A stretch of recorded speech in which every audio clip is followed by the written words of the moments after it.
The FBI says a Connecticut man was front and center right there in that video from the Senate chambers during the Capitol riots. Hi, everyone, and thanks for joining us tonight on Eyewitness News at 11. I'm Erin Connolly. Federal agents arrested 25-year-old Richard Crosby Jr. this morning. Channel 3 Eyewitness News reporter Matthew Campbell is live now with more on his role in that violent day. Matthew. Yeah, Erin, I want to start by showing you some of the most memorable faces from the riots. You can see the QAnon shaman here, and then we have the guy who smiled as he walked away with Speaker Pelosi's podium. Now, I want to show you this photo from the Senate chamber, okay? You can see the shaman here, you see the podium guy here, and right here in the middle, this man, Richard Crosby Jr. from Harwinton. Jesus Christ, we invoke your name. Amen. Amen.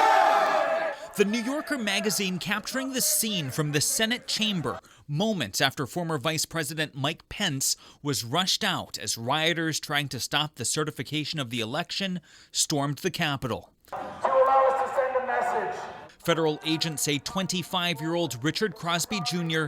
admitted this is him in the middle of it all. The video shows more than a dozen people in the chamber where Jacob Chansley, also known as the QAnon shaman, led the group in a prayer. Thank you, Heavenly Father, for gracing us with this opportunity. The video shows Crosby Jr. removing his red Make America Great Again hat, lifting his hand during the prayer, and in conclusion, shouting, In Christ's holy name we pray. Amen. Federal agents say they tracked Crosby Jr. after they saw a video on YouTube where the 25-year-old identified himself as Rick C. and then gave his phone number out. The federal agents tracked the phone, found it was at the Capitol during the riots, and went to the Crosby home in Harwinton to investigate. The family had no comment for us tonight, but according to the arrest warrant, Crosby Jr. told the FBI he went to the Capitol because he felt the election was stolen and he wanted his voice heard. He told them he was in the Capitol for 20 minutes, in the chamber for 6 to 8 minutes, and didn't get violent with officers. The warrant shows in this photo that he signed his admission to being there. He seems to be maybe not an enthusiastic cooperating witness, but he clearly is at this point cooperating.